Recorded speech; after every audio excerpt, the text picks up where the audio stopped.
ശരീരത്തിൻ്റെ ഇൻഫ്ലമേഷൻ നീർക്കെട്ട് കുറയ്ക്കുന്ന ചില ഇനം ഭക്ഷണങ്ങളുണ്ട്. ഇവ പതിവായിട്ട് നിങ്ങളുടെ ഭക്ഷണത്തിൽ ഉൾപ്പെടുത്തിയാൽ നമ്മൾ അറിഞ്ഞോ അറിയാതെയോ നമ്മുടെ ശരീരത്തിനുണ്ടാകുന്ന പലവിധ നീർക്കെട്ടിനെ, ഇൻഫ്ലമേഷൻസിനെ, അത് മസിലുകൾക്കായിക്കോട്ടെ, ആന്തരിക അവയവങ്ങൾക്കായിക്കോട്ടെ, ജോയിൻസിനായിക്കോട്ടെ ഉണ്ടാകുന്ന ഈ ഇൻഫ്ലമേഷൻ്റെ ആഘാതം കുറയ്ക്കാനായിട്ട് സാധിക്കും. ഒന്നാമത്തത് ബെറീസാണ്.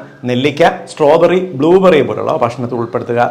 രണ്ടാമത്തത് കറുകപ്പെട്ട ഇഞ്ചി, മഞ്ഞൾ പോലുള്ള സുഗന്ധവ്യഞ്ജനങ്ങളാണ്. ഇവയ്ക്കകത്തുള്ള ആൻറ്റി ഓക്സിഡൻസ് ഇൻഫ്ലമേഷൻ കുറയ്ക്കും. മൂന്നാമത്തത് ഉള്ളി, വെളുത്തുള്ളി പോലുള്ള ഭക്ഷണങ്ങൾ പതിവായിട്ട് കഴിക്കുന്നത്, ഇവയ്ക്കകത്ത് ഇറങ്ങിയിട്ടുള്ള അല്ലിസിൻ, കുർസെറ്റിൻ പോലുള്ളവ നീർക്കെട്ട് കുറയ്ക്കാൻ സഹായിക്കും.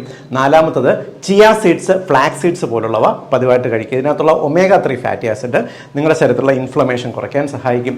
അഞ്ചാമത്തത് നമ്മുടെ നാട്ടിൽ കിട്ടാവുന്ന എല്ലാ തരത്തിലുള്ള ഇലക്കറികൾ നിങ്ങളുടെ ഭക്ഷണത്തിൽ ഉൾപ്പെടുത്തുക. ഇവയ്ക്കകത്ത് അടങ്ങിയിട്ടുള്ള ആൻറ്റി ഓക്സിഡൻസും വൈറ്റമിൻസും ഇൻഫ്ലമേഷൻ കുറയ്ക്കും. ആറാമത്തത് ബദാം, വാൽനട്ട് പോലുള്ളവ പതിവായിട്ട് കഴിക്കുക. Omega 3 fatty acid